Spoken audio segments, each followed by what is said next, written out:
Karen Reed is guilty of killing my brother.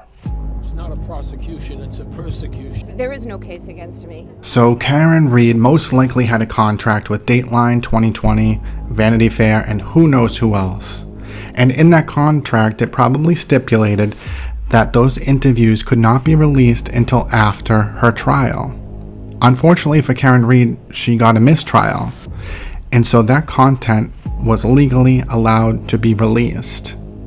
The problem for Karen is that in those interviews, she made a lot of statements that are patently false, that we know are lies because we saw what the evidence and the testimony was at trial. Karen, how did the taillight get damaged? You saw it. I backed up into John's car. Would that create the damage to the taillight that you observed in this particular case? At that speed, no. Both times I met Brian Albert, he seemed like the type of person that you'd be surprised he's out socially because he doesn't seem like he ever wants to be there.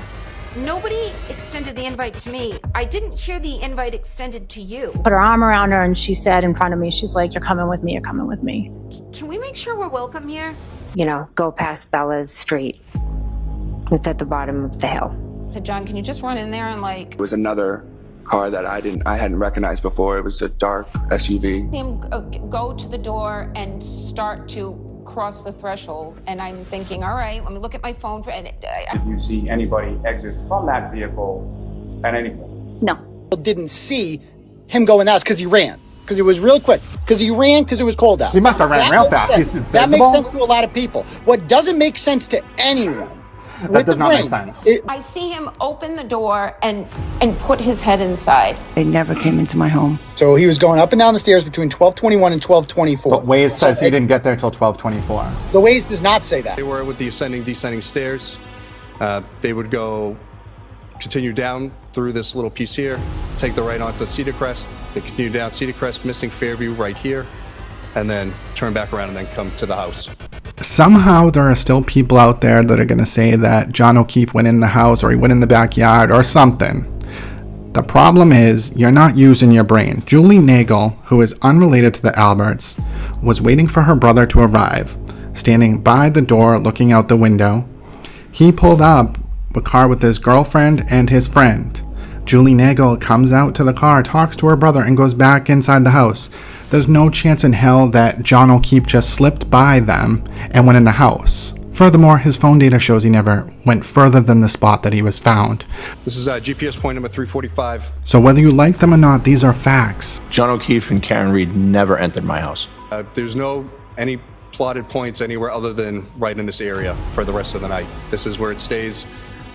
Nobody put John O'Keefe anywhere but where he was found, and that included his girlfriend. At this point, you have to believe that John O'Keefe was wearing an invisible cloak and he went into the house and nobody saw him. But then when he got inside, a select group of people, I guess Colin Albert, who wasn't there, and Brian Albert, beat him mercilessly.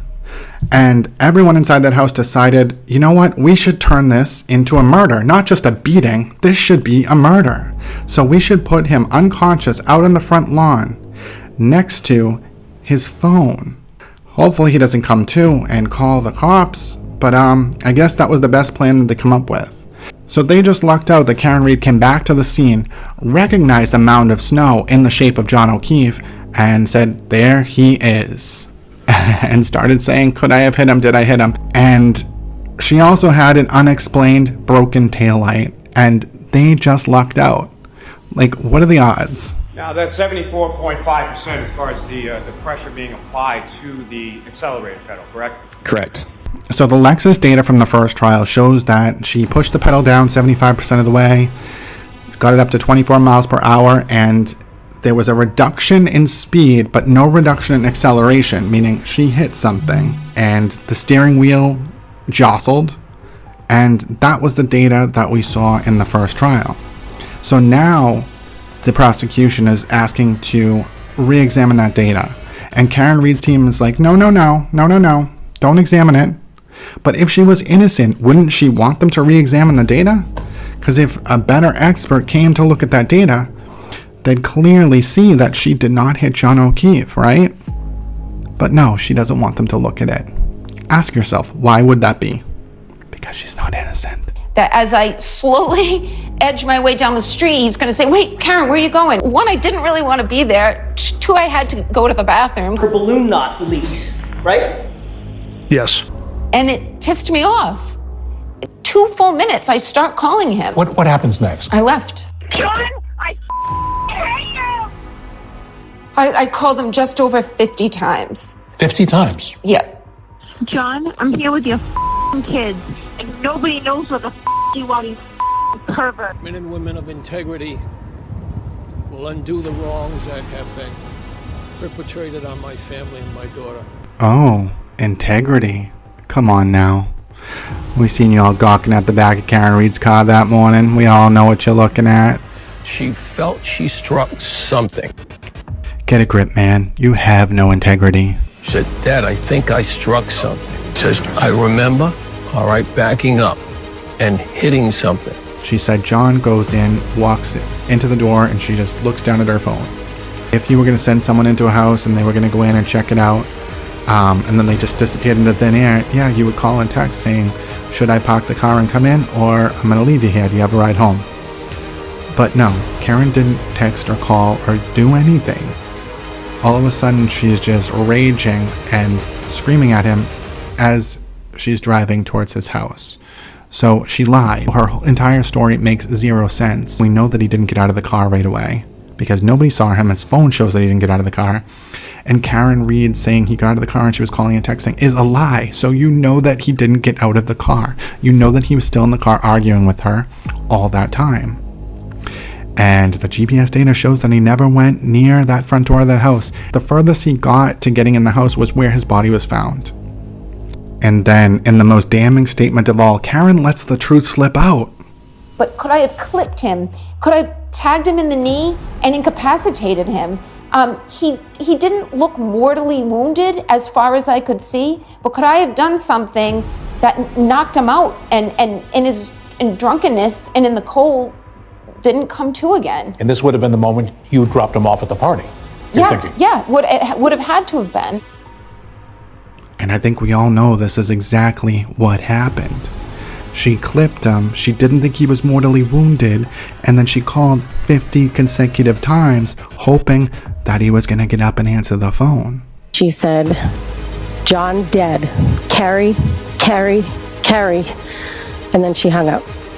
He didn't look mortally wounded as he walked inside the house? Does that make any sense to you at all? He's dead. And then, after the 53 calls are made, she starts calling around to people saying he's dead. He might have got hit by a plow. Without having any additional information. I texted him, John is dead. I'm afraid John might be dead. He might have gotten hit by a plow. Why would she jump to the conclusion if she saw him walk into that door? Why would the conclusion be he got hit by a plow? Because she didn't see him walk inside that door. She told the truth. She thought she clipped him. She thought he wasn't mortally wounded. She drove away. She was pissed. She called him 50 times. After he didn't answer the 50 calls, she started to get worried. He didn't look mortally wounded. She called her father at 1 a.m. Why else would she call him? Just to catch up? Hey, Daddy, I know you're sleeping, but I just ran over my boyfriend when I was drunk. I don't know what to do. You're driving around. Do you expect to see him like lying on the street drunk? Yeah. Or passed out? I was worried he might have gotten hit by a plow. That was my first thought. It's the only explanation I could think of for why John just disappeared into thin air. And then when Karen comes back to the scene with Kerry Roberts and Jen McCabe, after she gathers up her witnesses, she says he's right effing there. I don't know. I don't know if she stopped, if she slowed down. Why would anybody think a snowdrift is a person unless you had more information? Right? And she ran over to a mound of snow. His body was covered in snow. I ran over and I dug his head out of the snow. Blood starts coming out of John's mouth. That body wasn't hit by my car. She kept saying, this is all my fault. This is my fault. I did this. So if Karen saw him go inside the house, why is she asking people how long someone can be out in the snow without a jacket? She asked if somebody could be alive in the snow without a jacket for many hours. Because if she saw him go inside the house, she wouldn't know how long he was out in the snow without a jacket. She grabbed my hands and she said, Google hypothermia, Google how long it takes to die in the cold. So you can assume that she did know exactly how long he was out in the snow without a jacket, because otherwise she would not be asking people this question. Mind you, she never said to any police officer, I don't know what happened. I dropped him off at this house. Go inside that house. Something must have happened inside that house. She never said that. Her only question is, did I hit him? He's fucking dead. I hit him. I hit him. Hit him. I Oh hit my him. god, I hit him. I didn't see any actual tears, but She's seated right at that table right there. But it's a waste of taxpayer dollars. The characteristics of the object that comes in contact with a person will often leave the characteristics on that person in the form of an abrasion. Where was the shoe? I don't the know. Canton police searched it. They took his body out of there, and he's wearing one shoe. The other one's Where's gone. the other shoe? Shoes can't come off in a pedestrian impact. So, how drunk were you? I had felt like I had alcohol. I felt that I had a buzz. But I did not feel it was unsafe for me to be operating my vehicle. So she's on video pounding 9 vodkas within a 3-hour period, and then her blood alcohol content is 0.08 9 hours later. So they can estimate that her blood alcohol was 2 to 3 times the legal limit at the time that she hit John O'Keefe. So in the Vanity Fair article, she's still trying to look for the library footage, even though we know she connected to Wi-Fi at 12:36. The missing library footage was 12:37 to 12:39. And we also know from cell tower data that she didn't even go that way. So is she really looking for that footage, or is she still trying to manipulate stupid people? It's obvious with all the evidence that she didn't do it. The Vanity Fair article calls out the 29,000 texts to Sandra Birchmore and tries to tie it into the Karen Reed case, saying Nick Carino didn't find those 29,000 texts. But you know what? The feds didn't find those 29,000 texts either on Matthew Farwell's phone. They found the text on Sandra Birchmore's phone, so it wasn't one organization found it and the other one didn't. They were deleted from Matthew Farwell's phone, and neither organization found them on his phone. They got the 29,000 texts from Sandra Birchmore's phone. So the prosecutor decided Dateline 2020 and Vanity Fair is not enough. We need Gretchen Voss's interview notes too. And those are going to be a doozy because that was before the full conspiracy theory was fully crafted. So we'll see if they get them. In response, Karen's team filed a motion to request all of DA Michael Morrissey's personal email and text messages, saying that he had a personal text with Jen McCabe in the middle of the night. It was around the time when Turtle Boy was really harassing them, and she filed for a stay-away order, and it was declined.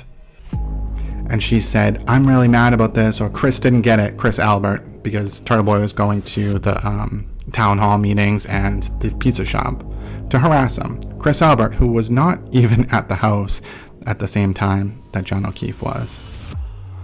So anyone that's looking at this objectively, it's quite obvious that they're just trying to push the conspiracy narrative. Now they need to include the DA's office in the conspiracy, because no matter what, the facts are not in Karen's favor.